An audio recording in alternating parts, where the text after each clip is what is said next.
Okay. Kevin Watson, Hello? how are you today? I'm great. And you? Very nice. How does it feel living right next to Warner Brothers, Kevin? Oh, it feels so great as an actor and writer, Uh-huh. and as a fan of many of their characters. DC Comics alone is from Warner Brothers. It's so inspiring. Every day when I go outside before I check my mail or go out for a drive, I look at the Warner Brothers backlot, which is right behind us right here, and I look at their main wall and everything. I love driving back from grocery shopping. I always see the Warner Brothers water tower.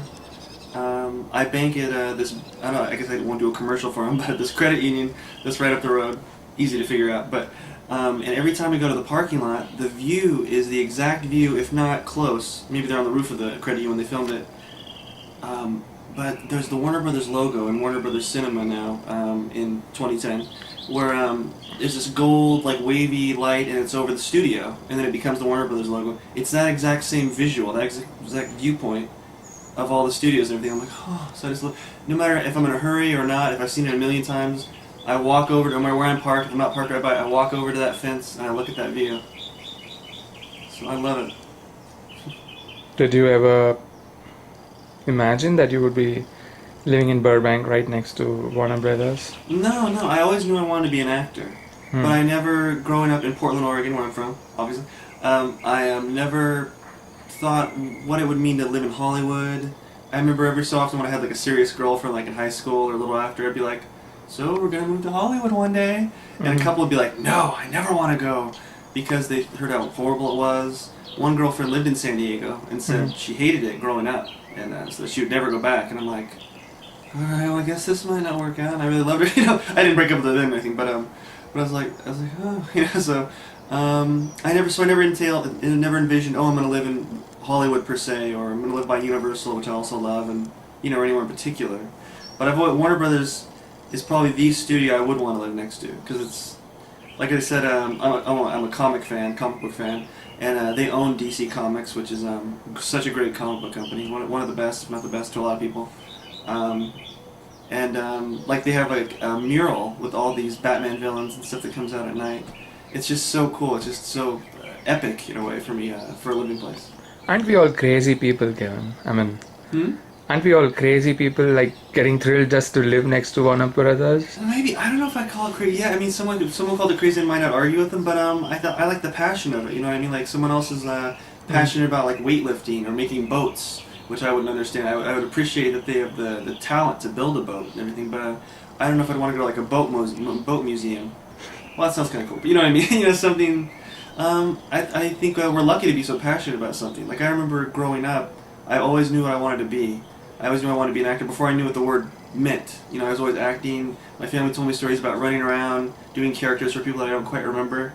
Like to this day, like they say, do the preacher man, and I'm like, I don't know what you're talking about. I can do some other preacher man. You know what I mean? And so. Do you love the mirror? The mirror. I mean, how much are you in love with yourself, Kevin? I mean. Like vanity, like staring into the mirror, like how much do I appreciate my looks, or what do you mean, like that? Yeah. Yeah, like how much are you in love with yourself? In love with myself. Well, I would think that we all have to love ourselves, but I guess a healthy amount. I hope. I hope it's not too sickening. Like I've never been accused of staring into the mirror too much by a girlfriend or something like that. I see those movies where there's the pretty boy guy who's like looking over the woman's shoulder on a first date. She's like, what is he looking at? And she realizes there's a mirror behind her. But as an actor, I feel at least that you have to know what you look like. So you kind of have to look in the mirror a lot. But I don't think I don't have any mirror studies or anything where half-hour day I will look in the mirror and notice differences or facial expression. But like it might go back to comic books, like I was saying. Look and perspective, it's also important. With film, I knew that at an early age, just from loving cartoons and drawing and everything. I'm not the greatest artist at all. My drawing, I can appreciate it, I can envision it perfectly and stuff, but not the greatest artist per se with a pen. But so I guess you have to know, in my opinion, how you look. You have to know your best side. You have to, but I'm not terribly vain. Like if I get like a pimple, I don't freak out. So I like how I look. In my opinion, I don't know if I'm super good looking or anything. Like Pierce Brosnan to me is a handsome looking man. George Clooney Brad Pitt, people like that. Like, I think, in my opinion, that I might look cute or something.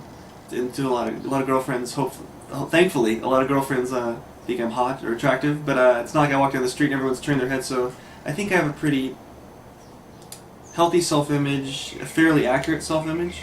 Like, a lot of people might think they look better than they are or not. So I don't know. I think I fall somewhere between the character look and hopefully some sort of mainstream look that I can go for. But yeah, I don't think I'm George Clooney or anything like that. So, but I'm happy with how I look. That's awesome. Oh, thanks. Hope it came out right. Not too whatever, crazy or vain. So, Kevin, what are your Hollywood ambitions exactly? Okay, yeah. I have those for sure. I moved here because I love acting so much and writing. As I said, I've acted my whole life. I've written, I'm guessing my whole life. My earliest memories are writing. I don't remember writing my first story. So I always knew I wanted to be an actor. As I said, I always knew I wanted to be a writer. I think I said that. And my biggest Hollywood ambitions would be to make my own things, like things that I've written, to direct them and star in them. Okay. TV series, film. TV series, I think that's the right plural. Well. And I love writing, so I'd love to write books as well. So I guess I just need to get the right. I have a commercial agent right now. I don't have a theatrical or literary agent. It's very I don't know if you guys know that over there, but it's very difficult in Hollywood.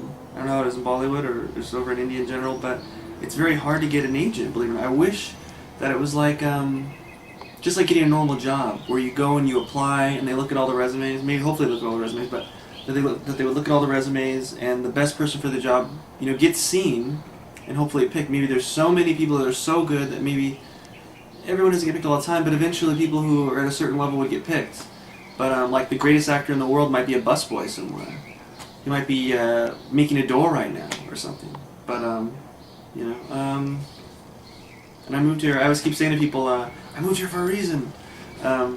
When they say stuff like, get a day job, because I'm a mobile notary right now to make ends meet, and it's sometimes hard when you see a job that pays pretty well, that you'd be a little more comfortable than you are. But it's like, well, I wouldn't be able to go to my auditions if I had that factory job or that office job.